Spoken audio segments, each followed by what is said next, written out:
Assalamualaikum warahmatullahi wabarakatuh. Yang terhormat Ibu Dr. Hajah Iis Rodiah MPD selaku dosen mata kuliah Filsafat Pendidikan Islam, dan terlupa juga kepada para mahasiswa mahasiswi program Pasca Sarjana kelas A yang kami banggakan dan juga kami cintai tentunya.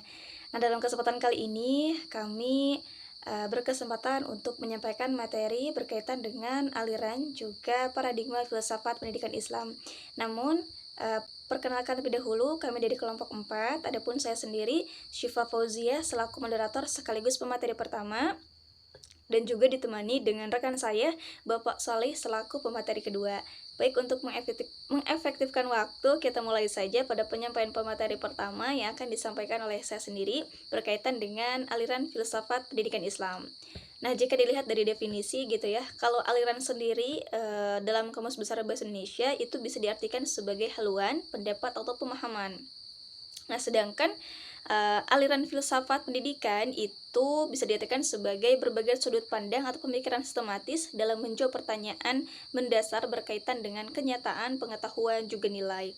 Nah, sehingga dapat disimpulkan bahwa aliran filsafat pendidikan Islam itu adalah sebuah paham atau suatu pandangan seseorang mengenai konsep berpikir tentang pendidikan yang berlandaskan kepada ajaran agama Islam yang mengakar pada hakikat bahwa manusia itu dapat dibina, dididik, kemudian dibimbing menjadi manusia muslim yang berakhlak baik sesuai dengan ajaran agama Islam.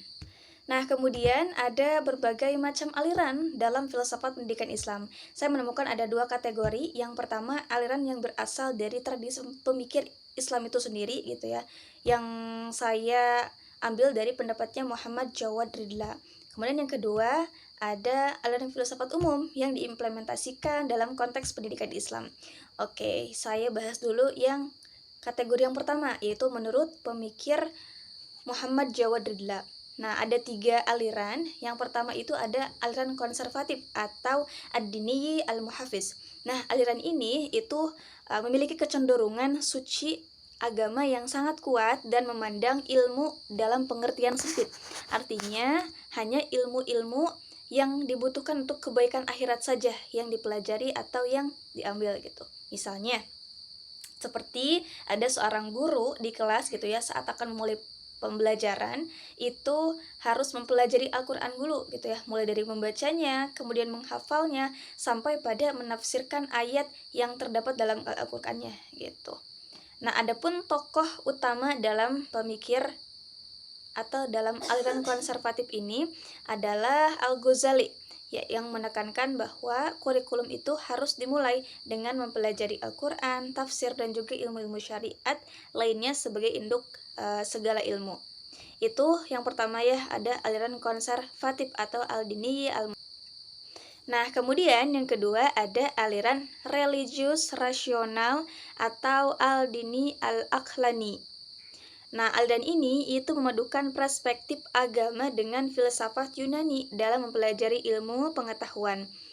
Itu jadi ada paduan perspektif dari ilmu agamanya, kemudian dari ilmu filsafat Yunani-nya gitu. Jadi kalau tadi makan dalam konservatif itu hanya pada perspektif agamanya saja gitu ya, yang menekankan ilmu-ilmu yang hanya untuk kebaikan di akhirat saja. Nah, kalau aliran religius rasional itu paduan dari perspektif agama juga dari filsafat Yunani-nya. Sehingga tokoh utamanya itu yaitu ada kelompok Ikhwan al-Shoffa yang berpandangan bahwa pendidikan tidak hanya mencakup ilmu agama, tetapi juga ilmu sekuler atau umum yang dapat mengantarkan manusia pada tujuan akhirat melalui pengembangan intelektual dan juga spiritual. Jadi tidak hanya ilmu agamanya saja yang dipelajari, tetapi juga ilmu umumnya, sehingga bisa mengantarkan manusia pada tujuan akhirat melalui pengembangan intelektual juga spiritual. Itu aliran yang kedua, yaitu religius rasional. Kemudian aliran yang ketiga yaitu ada aliran pragmatis atau al-zara'i. Nah, aliran ini itu menitik beratkan pada aspek kemanfaatan praktis dan juga kemahiran teknis agar anak didik itu memiliki bekal untuk hidup di dunia yang dinamis. Jadi kalau aliran ini mah itu lebih atau cenderung pada kemanfaatan pada ilmu tersebut sehingga bisa dimanfaatkan oleh anak didik ataupun seseorang yang mempelajarinya gitu. Adapun tokoh utamanya yaitu ada Ibnu Khaldun, yang mana beliau ini memandang pendidikan itu sebagai persiapan untuk mencari rezeki dan pemeliharaan segi-segi kemanfaatan hidup tanpa melepaskan nilai-nilai mendasarnya, yaitu ada Al-Quran dan As-Sunnah maupun hadis gitu. Nah, itu 3 aliran menurut Muhammad Jawad Ridla, yaitu ada aliran konservatif, kemudian ada aliran religius rasional, dan yang terakhir ada aliran pragmatis. Nah, kemudian bagaimana kalau dalam kategori tadi ya yang pada implementasi dalam dunia pendidikan saat ini gitu. Ada 3 juga. Yang pertama ada esensialisme, kemudian ada aliran humanisme, dan juga ada aliran konstruktivisme. Nah, aliran esensialisme ini merupakan aliran pendidikan yang didasarkan pada nilai-nilai kebudayaan yang telah ada sejak awal peradaban manusia. Sehingga aliran ini gitu ya memandang bahwa pendidikan itu hanya bertumpu pada dasar pandangan fleksibilitas dalam segala bentuk, sehingga dapat menjadi sumber timbulnya pandangan yang berubah, kemudian mudah goyah, kurang terarah, dan juga tidak menentu atau kurang stabil. Nah, aliran ini merupakan reaksi terhadap fleksibilitas berlebih dan memandang bahwa pendidikan harus berpijak pada nilai-nilai budaya yang kokoh dan juga tahan lama. Kalau dalam perspektif Islam, tentunya nilai-nilai esensial ini itu tidak bisa dilepaskan dari Al-Quran dan juga Sunnah yang menjadi sumber stabilitas arah hidup manusia. Nah, perbedaan utama gitu ya antara filsafat pendidikan Islam dan juga filsafat Barat itu terletak pada keyakinan bahwa sumber ilmu pengetahuan tertinggi itu adalah Tuhan gitu ya, Allah Subhanahu wa taala. Itu yang membedakan dengan filsafat Barat. Jika filsafat Barat menekankan pada rasionalitas dan juga relativitas gitu ya. Nah, pendidikan Islam tentunya tetap berpegang teguh pada nilai-nilai absolut wahyu sebagai pembimbing akal dan juga kecerdasan, tentunya wahyu dari Allah Subhanahu wa taala. Oke, aliran yang kedua itu ada aliran humanisme, di mana aliran ini itu muncul pada pertengahan abad ke-20 sebagai reaksi teori dari psikodinamika dan juga behavioristik. Nah, aliran ini itu mengedepankan tentang pelayanan terhadap peserta didik dengan mengakomodasi kebutuhan, kemudian minat, dan juga bakat, serta potensi secara utuh pada peserta didik. Sehingga humanisme dalam pendidikan Islam memandang pengajaran secara holistik untuk membantu peserta didik mencapai kesuksesan dengan memberikan penghargaan atas capaian mereka.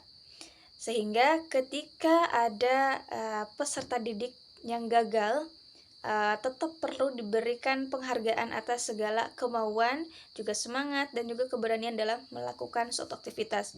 Jadi aliran humanisme itu lebih mengedepankan pada pelayanan kita sebagai pendidik ataupun guru kepada peserta didik dengan mengakomodasi kebutuhannya, kemudian minatnya, tentang bakatnya, juga potensi yang ada pada peserta didik gitu. Nah, yang ketiga ada aliran konstruktivisme, di mana aliran ini itu dipelopori oleh Jean Piaget atau Jean Piaget, di mana beliau ini lahir tahun 1896 di Swiss. Nah, menurut beliau bahwa meyakini belajar itu akan lebih berhasil apabila disesuaikan dengan tahap perkembangan kognitif peserta didik. Sehingga menurut aliran ini salah satu aliran filsafat yang menekankan bahwa pengetahuan adalah konstruksi atau bentukan, yang mana aliran ini menghendaki peserta didik ini ikut aktif dalam membangun pengetahuannya sendiri melalui pengalaman, juga interaksi dengan lingkungannya. Dan peran guru di situ hanya sebagai mediator, juga fasilitator yang merancang pengalaman belajar sesuai dengan tingkat perkembangan kognitif siswa. Itu artinya bahwa aliran ini gitu ya menekankan kepada kebebasan juga kemerdekaan peserta didik untuk mengembangkan bakat, juga kemampuan berpikirnya secara aktif dan juga dinamis sesuai dengan perkembangan zaman. Nah, itu untuk ketiga aliran, mulai dari aliran konstruktivisme, kemudian humanisme, dan juga ada aliran esensialisme. Oke, itu 3 aliran yang dapat saya sampaikan mulai dari menurut Muhammad Jawad Ridla gitu ya. Kemudian sampai pada implementasinya dalam konteks pendidikan. Terima kasih yang dapat saya sampaikan. Untuk pemateri selanjutnya yaitu dari Pak Solih mengenai paradigma filsafat pendidikan Islam. Untuk itu saya persilahkan kepada Pak Solih untuk menyampaikan materi yang kedua. Oke, untuk poin kedua diantaranya itu paradigma filsafat pendidikan Islam terdapat 6 poin paradigma. Yang pertama paradigma teosentris, berpusat pada Tuhan. Kemudian pendidikan bertujuan mendekatkan manusia kepada Allah dan membentuk insan yang kuat. Kemudian paradigma yang kedua itu paradigma antroposentris yang berpusat pada manusia. Kemudian pendidikan fokus pada pengembangan potensi manusia yang di dalamnya itu ada akal, moral, dan keterampilan. Kemudian yang ketiga itu ada paradigma integratif. Paradigma ini menggabungkan dunia dan akhirat. Kemudian ilmu agama dan ilmu umum tidak dipisahkan. Selanjutnya untuk poin keempat ada paradigma humanistik. Paradigma ini menekankan nilai kemanusiaan. Kemudian pendidikan membentuk manusia yang berakhlak, adil, dan peduli sesama. Kemudian untuk poin kelima ada paradigma transendental. Transendental ini menghubungkan ilmu dengan nilai spiritual. Nah, tidak hanya rasional, tapi juga berlandaskan wahyu dan iman. Untuk paradigma yang terakhir, yaitu paradigma kritis. Nah, paradigma ini bersifat reflektif dan evaluatif. Pendidikan mendorong berpikir kritis terhadap realitas sosial nilai Islam. Nah, mungkin dari 6 paradigma tersebut dapat disimpulkan bahwa paradigma pendidikan Islam tidak hanya soal ilmu, tapi juga iman, akhlak, dan keseimbangan antara dunia dan akhirat.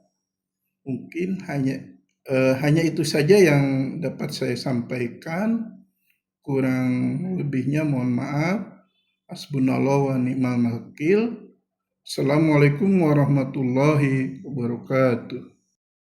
Baik, terima kasih kepada Bapak Solih yang sudah menyampaikan materi terkait dengan paradigma filsafat pendidikan Islam. Mungkin dicukupkan sekian saja penyampaian materi dari kelompok kami. Terima kasih atas perhatiannya. Mohon maaf atas segala kekurangan, juga penjelasan yang mungkin kurang dimengerti bagi para pendengar semuanya. Mohon juga dikoreksi apabila ada kekeliruan dari penyampaian kami. Dan juga apabila ada pertanyaan mungkin bisa didiskusikan di grup WhatsApp maupun di kolom komentar YouTube ini. Nanti sebisa mungkin kelompok kami akan jawab. Terima kasih dari kelompok kami. Wabillahi taufiq wal hidayah. Wassalamualaikum warahmatullahi wabarakatuh.